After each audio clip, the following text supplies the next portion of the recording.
Hey everyone, this is Anna Alexander, and it is the day that we are getting the Zack Snyder cut of the Justice League. I can say a bajillion things about it. I'm trying to think of how to keep this condensed and concise. I don't think I can. The first thing I can just say is wow, wow, wow. My mind is numb, not only because it's 4 hours long, I'm mentally tired, my body is tired. There's just so much that goes on. I didn't hate the 2017 version, but I didn't. It was a meh.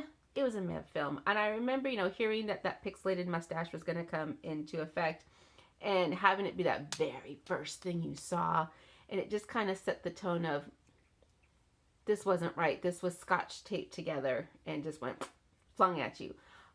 This one is not quite so scotch taped together. From the first frame, you are dropped into actually the end of Batman versus Superman. But yeah, the emotions, the visuals, what's going on, I was hooked. In fact, I actually had to go back and immediately rewind it because so much is happening. I wasn't logging like, oh, wait, that little bit there, that little bit there. Oh, that's how that happened. Yeah. So, and it kept going, and it just goes from there. Some of the scenes were placed in a different bits out of order than they were previously. Some reason I don't know why some were placed out of order. It only threw me for a little bit. I purposely did not watch the 2017 version recently because I didn't want to spend the whole time going, oh, that's different, that's different, that's different. I still did it, even though I haven't seen it in 4 years. Still did it a little bit, but I didn't want to have that comparison fresh in my head. And you shouldn't. You shouldn't, because this is essentially a different film. It's the same plot. Steppenwolf, mother boxes, Superman's dead, end of the world. What do we do? It's the same plot, but that execution is different. Did this movie need to be 4 hours? No.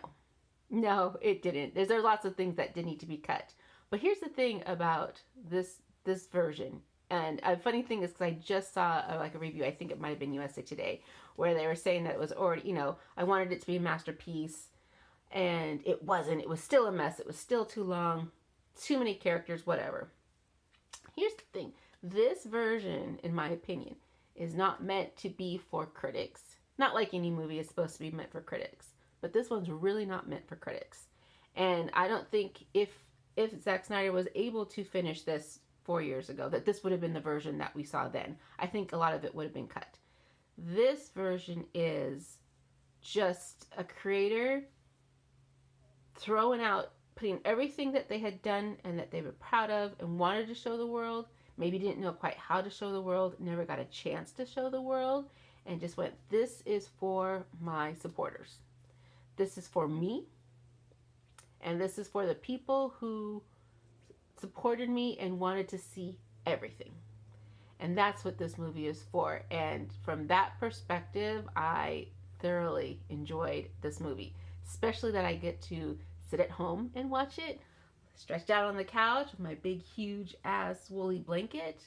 I can settle in and rewind bits that I might have missed or wanted to see again, because there's lots of things in the peripheral to take in. Oh my gosh, even Lois opening that nightstand, I had to rewind because my daughter and I were focused on different things, and when that scene was over, it's like, did you see that? I'm like, no. What? Rewind. Did that say what it said? Lots of little things were dropping, going, whoa, was this really intended for that 17 release? Or was this just put it on as a final little postage stamp on the whole package? I don't know. Again, it's for the fans, and I think only true fans may appreciate it. I think if you're a slight fan, not really into it, you may be bored to tears. Yeah, you might be bored to tears because you're not invested in spending that long time as the story takes. I mean, seriously, we're at the third of the way point, about 2 hours into the movie. We've reached that first real twist point. We're still getting introductions about an hour and a half into the film and people's storylines. Yeah, so that's why it's so crazy. It's almost like just a really long series stuck together and given to us, but that's okay because it's enjoyable. yeah, it's enjoyable and it's fascinating to see what was intended, especially from what we've got. Um, I will say it once and I will always say it again. Diana's wardrobe. That was the star. Her whole outfit. I wanted all of her outfits. That white dress. You need the body to wear that white dress. Her maroon sweater with the black thing. Everything she wears is perfection, and I want every piece of clothes. Oh, that coat. The coat when they go dig up Superman. Love it. And then she also gets the big, cool, awesome moment at the end that I'm pretty positive was not in the original, and oh, it was lovely. Yay, I love that part. So yeah, so trying to wrap this up. Justice League, Zack Snyder's cut. If you're a comic book person, you have to see it. You can't not see it. You need to see it. If you are on comics, you can skip out. You can read probably the pages and pages and pages of synopsises later to see what goes on. But yeah, it is the movie that never ends. If you thought Return of the King was the movie that never ended, this has got it beat by a good 20 minutes. I swear. I'm just going, what is happening? Why? What is happening? Why is happening? So yeah, so that's my 2 minutes. Plus. So yeah, until tomorrow when we get Falcon and Winter Soldier. Yay! So until next time, y'all.